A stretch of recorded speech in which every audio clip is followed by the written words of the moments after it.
Hey guys, this is FixerMed. Welcome back to my ECG Skills Builder Workshop, where I'll be teaching you all the fundamental knowledge and skills you'll need to read and interpret an ECG in a quick and effective manner.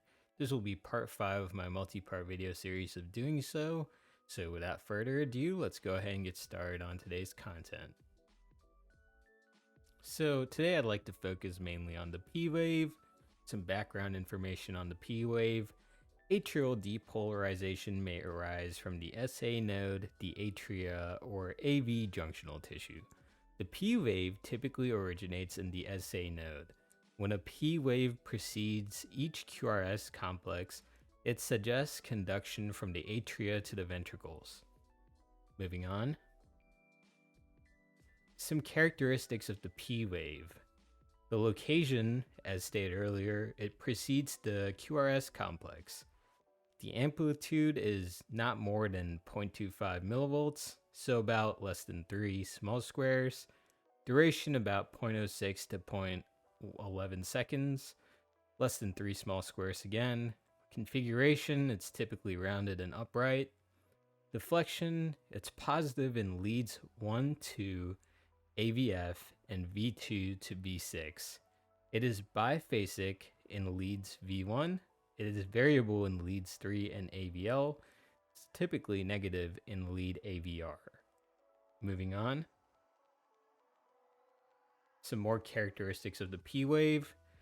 The peaked P wave indicates right atrial abnormality. A broad or notched P wave suggests left atrial abnormality. An inverted P wave occurs when the SA node isn't the pacemaker, except in AVR, which occurs in junctional arrhythmias. It can vary in shapes and sizes, which indicates pulses originating from different sites.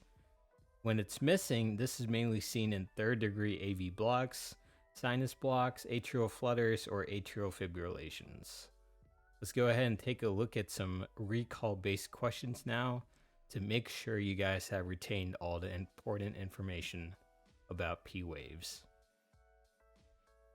Which of the following statements accurately describes the origin of atrial depolarization and its relation to the P wave and QRS complex?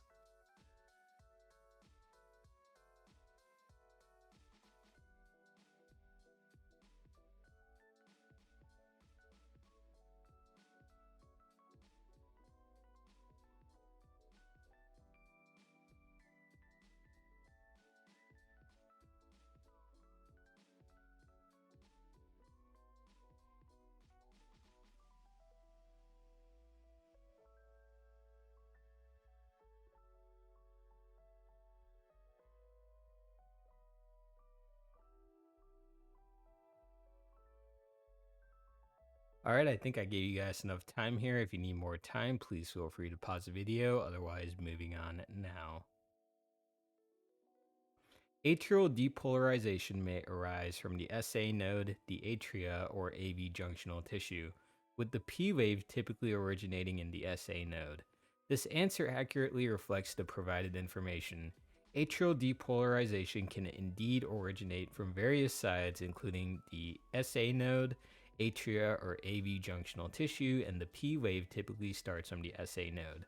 Additionally, the statement about the relation between the P wave and the QRS complex is correctly addressed. Therefore, the correct answer is D. Atrial depolarization may arise from the SA node, atria, or AV junctional tissue, with the P wave typically originating in the SA node. Let's go ahead and move on and see why the other answer choices are incorrect. Atrial depolarization originating solely from the SA node is incorrect because it can also arise from the atria or AV junctional tissue.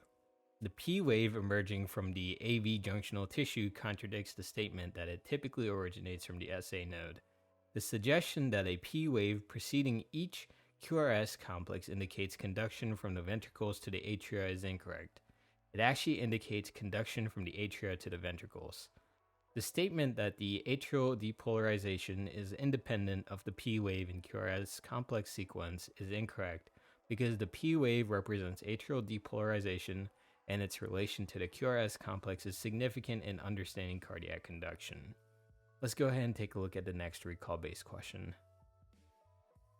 Which of the following accurately describes the characteristics of the P wave in an electrocardiogram, an ECG?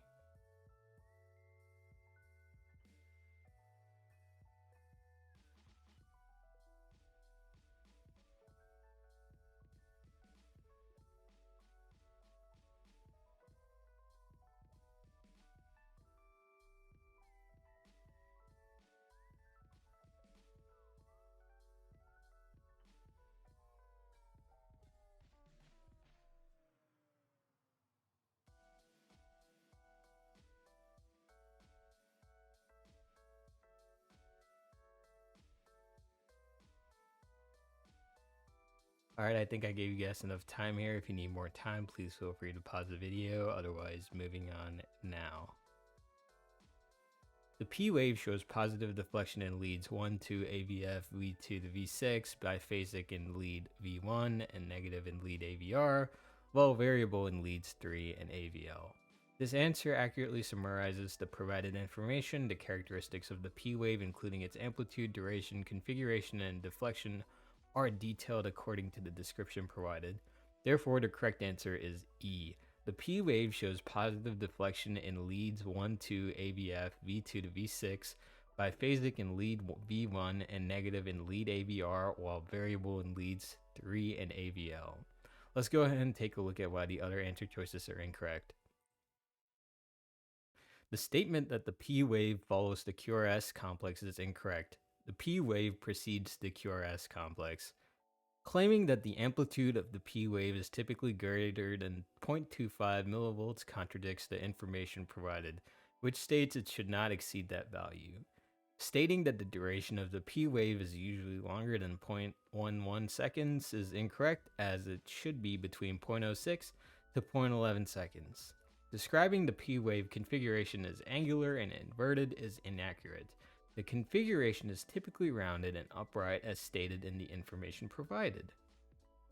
Moving on to the next recall-based question. Which of the following accurately describes the implications of various P wave morphologies in an electrocardiogram?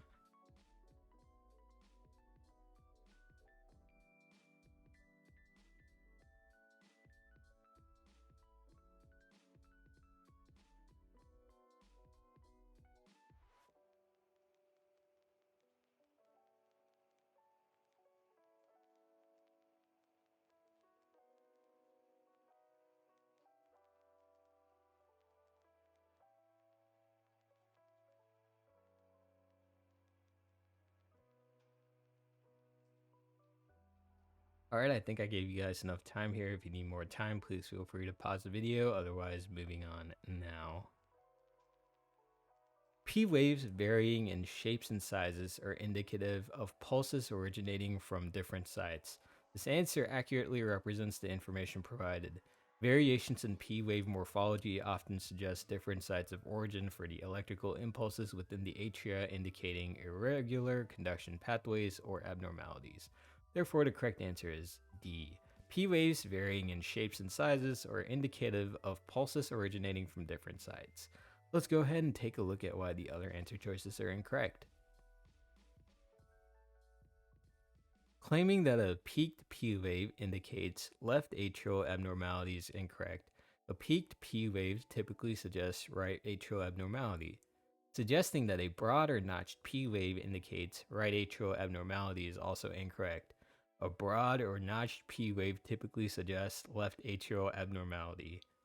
The statement that an inverted P wave commonly occurs when the SA node is the pacemaker is incorrect. Inverted P waves occur when the SA node isn't the pacemaker except in AVR, junctional arrhythmias. Asserting that a missing P wave is typically seen in a normal sinus rhythm is incorrect. A missing P wave is associated with conditions such as third-degree AV block, sinus block, atrial flutter, or atrial fibrillation, indicating abnormal cardiac conduction. That is all I have for today's video. If you guys have any questions, comments, or concerns, please feel free to leave them in the comment section below. If you like this type of video, be sure to leave a like and subscribe for more videos like this in the future. That's all I have for today, so This is FixerMed signing off. Be sure to have a great day, everyone, and good luck studying. Goodbye.